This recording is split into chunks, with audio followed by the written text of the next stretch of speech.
fakta dan teori segitiga Bermuda. Nama segitiga Bermuda pertama kali dibuat pada majalah Argosy pada tahun 1964 oleh seorang penulis bernama Vincent Geddes. Dalam tulisannya, Geddes menyebutkan kasus-kasus hilangnya pesawat terbang dan kapal laut sejak tahun 1963. Salah satu penyebab hilangnya model transportasi laut dan udara itu, menurut dugaannya adalah karena gangguan magnetis yang menyebabkan kompas tidak bisa bekerja dengan baik. Sebenarnya ada cukup banyak teori di balik hilangnya kapal dan pesawat di segitiga Bermuda. Ada yang meyakini bahwa area ini berhubungan dengan Pulau Atlantis. Terdapat juga rumor bahwa segitiga Bermuda merupakan portal waktu sekaligus berhubungan dengan alien. Bahkan, tidak sedikit juga yang percaya bahwa faktor alam mempengaruhi keadaan di segitiga Bermuda. Pada tahun 2010, NOAA atau National Oceanic and Atmospheric Administration Amerika Serikat membantah bahwa tragedi di area tersebut berhubungan dengan hal-hal supranatural. Dikutip dari situs web NOAA, Angkatan Laut Amerika Serikat dan penjaga pantai Amerika Serikat berpendapat bahwa tidak ada penjelasan supranatural untuk bencana yang terjadi di laut. Bahkan, tidak ada peta resmi yang menggambarkan batas-batas pasti dari area segitiga Bermuda. Dewan Nama Geografis Amerika Serikat juga tidak mengakui segitiga Bermuda sebagai nama resmi, serta tidak menyimpan arsip resmi terkait area tersebut. Tidak hanya itu, dilansir dari huffpost.com.id pada tahun 2020, kapal SS Cotopaxi yang dikabarkan hilang di segitiga Bermuda sejak tahun 1925 akhirnya ditemukan. Bangkai kapal itu berada di dekat pantai Florida atau di luar area segitiga Bermuda. Apakah segitiga Bermuda tidak bisa dilewati pesawat dan kapal laut? Dengan banyaknya kabar tentang menghilangnya pesawat dan kapal secara misterius di area segitiga Bermuda, maka hal ini membuat banyak orang bertanya-tanya, apakah kapal dan pesawat benar-benar tidak ada yang bisa melewati wilayah segitiga Bermuda? Namun jawabannya justru sebaliknya. Sahabat beriman, hingga saat ini masih banyak kapal dan pesawat yang melintasi area yang dipercaya menjadi bagian dari segitiga Bermuda tersebut. Dilansir dari The Travel, sebenarnya tidak ada larangan untuk melintasi area ini. Bahkan, jalur laut yang melintasi segitiga Bermuda merupakan salah satu jalur tersibuk di dunia.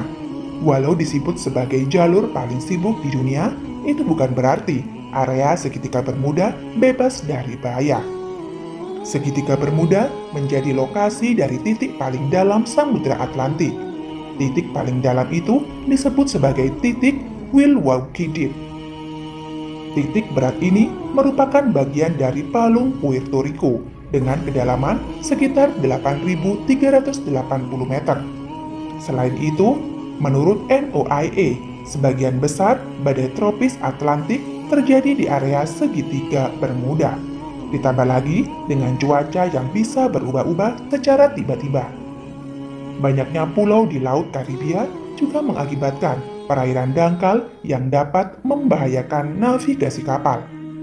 Selain segitiga Bermuda, di Samudra Atlantik, menurut sebuah kabar, ternyata ada juga segitiga Bermuda Indonesia di Masa Lembo, Madura, Jawa Timur, tepatnya di antara Laut Jawa dan Selat Makassar.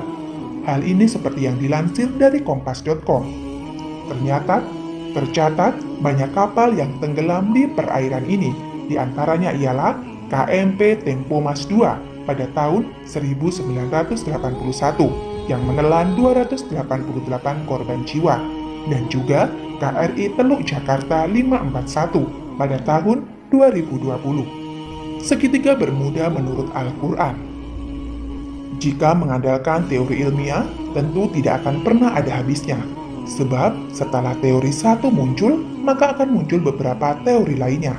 Padahal, fakta tentang fenomena lokasi misterius tersebut sudah dijelaskan dalam Al-Quran dan hadis oleh Rasulullah SAW.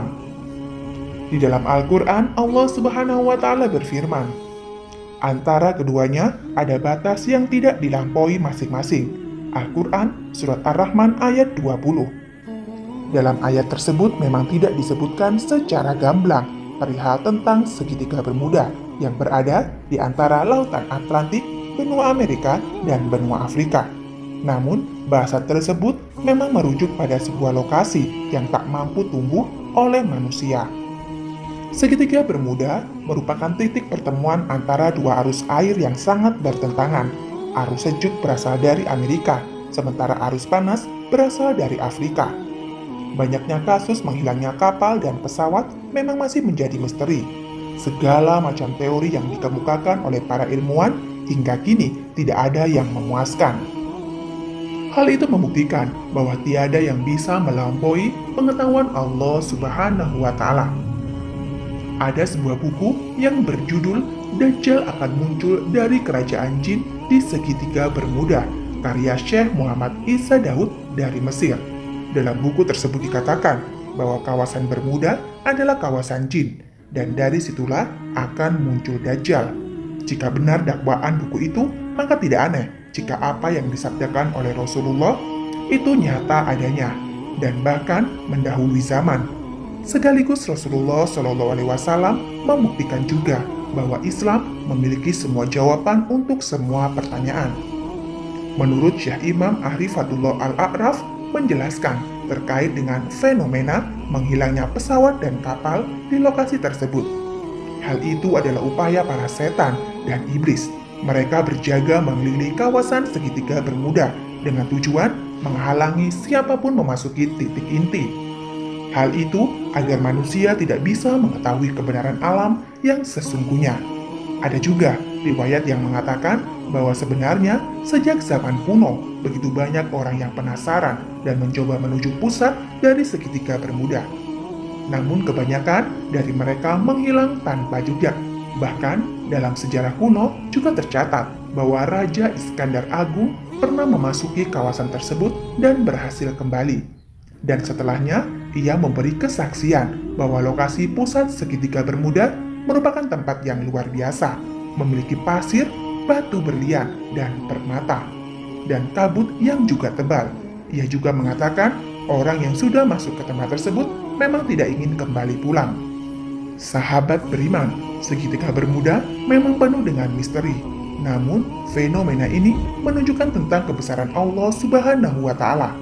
Maka hanya Dialah yang mengetahui tentang kebenarannya, dan patutnya kita sebagai hambanya terus meningkatkan keimanan dan kecintaan kita kepadanya. Semoga dengan itu Allah Subhanahu wa Ta'ala selamatkan kita dari segala macam fitnah dan keburukan di dunia dan juga di akhirat. Amin amin ya robbal alamin. Wa akhiron wassalamualaikum warahmatullahi wabarakatuh.